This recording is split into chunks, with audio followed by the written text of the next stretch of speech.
What you're about to hear, the world won't say out loud, not on the news, not in the headlines, but it happened, and it changed everything. One night, not long ago, Iran did something that shook the very pride of its enemies, and the world watched, frozen, quiet, unwilling to admit what had just happened. This is not just a story about Iran and Israel. This is about strength without apology, about a nation the world tried to isolate, but instead it rose. Iran's history of endurance is unlike anything the modern world is prepared to understand. This is not a country that merely survives challenges. It absorbs them, transforms through them, and emerges with deeper purpose and sharper resolve. Every attempt to destabilize it, from foreign invasions to coups backed by global giants, has only carved more determination into the collective soul of the nation. Empires have tried to bend Iran to their will, but none have succeeded for long. The Mongols brought devastation. The British carved up its territory. The CIA toppled its government. But each time, Iran endured. Each blow only pushed the people closer to their cultural and spiritual core. They didn't forget. They didn't submit. While the West calculated power through weapons and oil, Iran calculated power through memory, unity, and time. This is a country that plays the long game with the patience of a civilization that's seen empires rise and fall like waves in the ocean. It's this historical consciousness that makes Iran uniquely difficult to defeat. It doesn't react like others. It doesn't collapse under isolation. It adapts. It doesn't lose its identity in the face of westernization. It reclaims it. Time and time again, it has shown that pain is not its weakness, but its fuel. This deep-rooted legacy of enduring hardship, of thriving under pressure, of reclaiming power through patience, this is the reason the West can't fully grasp why Iran doesn't break. Iran is not just functioning in the present moment. Iran is standing on centuries of scars, victories, betrayals, and spiritual strength. It's not just about what the people believe. It's how they live, how they remember, and how they rise every time the world tries to push them down. That's why sanctions don't demoralize them the way they're expected to. That's why isolation doesn't trigger national surrender. It triggers self-reliance and unity.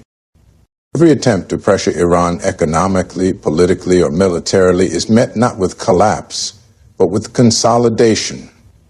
Iranian culture doesn't shy away from grief or sacrifice. It embraces them as part of a sacred journey toward justice, freedom, and self-determination. The result is a nation that can absorb an immense amount of suffering without losing its sense of direction. And that unnerves global powers. Because how do you defeat a people who have normalized struggle? How do you break a spirit that sees martyrdom as victory and patience as strength? Western leaders often miscalculate Iran's ability to endure. But in Iran, pressure doesn't only trigger protest. It also triggers poetry, prayer, and purpose.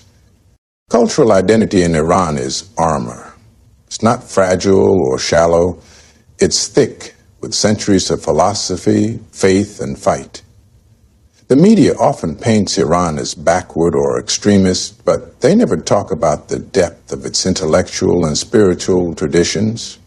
They don't mention that this is a land where resistance is romanticized, where defiance is considered dignity, and where standing alone is seen as standing on principle. This culture of resilience is not something you can sanction away. It is not something you can bomb into submission. It's deeply embedded into how the people view the world and their place in it.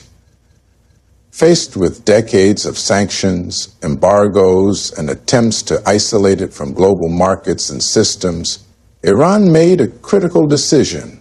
It chose not to beg for inclusion, but to build from within.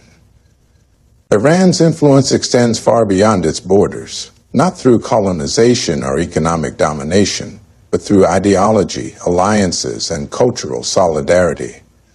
While many nations rely on brute force or global trade power to assert dominance, Iran has mastered a different kind of strength, regional influence built on shared beliefs and political synchronization. From Lebanon to Syria, Iraq to Yemen, Iran has quietly but powerfully established itself as the backbone of a network of movements and governments that align with its vision of sovereignty, anti-imperialism, and Islamic identity. The West often labels these alliances as proxies, dismissing them as puppets. But the truth is more layered. Iran's approach isn't about controlling others. It's about empowering groups that already feel oppressed, isolated, or under threat. In Hezbollah, for example, Iran found not just a militant group, but a symbol of resistance against Israeli occupation. In Iraq's Popular Mobilization Forces, it saw partners who understood the cost of war and the value of self-determination. These aren't just military allies. They are ideological kin. They carry the same wounds, the same memories of betrayal by global powers, the same drive to reclaim their voice in a world that often silences them. This web of alliances creates strategic depth for Iran that few in the region possess.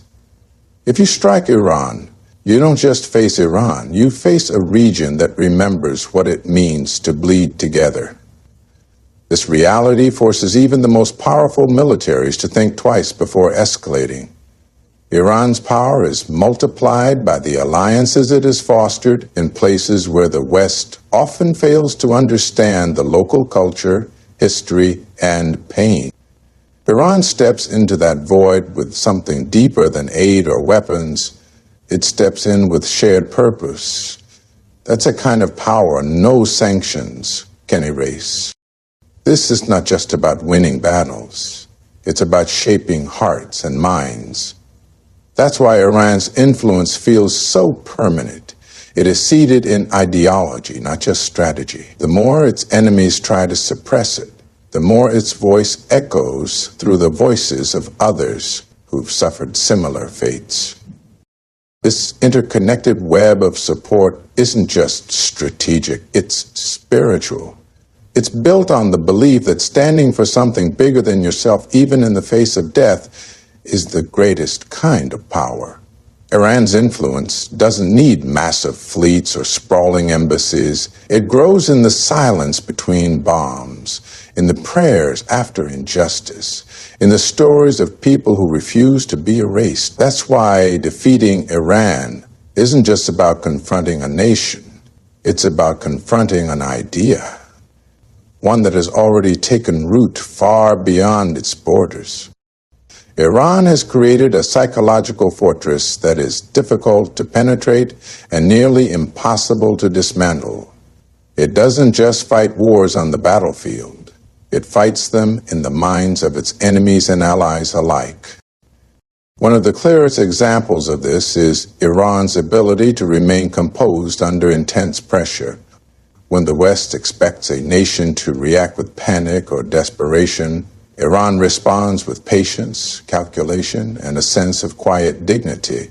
That calm unnerves adversaries. It creates uncertainty. It disrupts the script that global powers are used to controlling.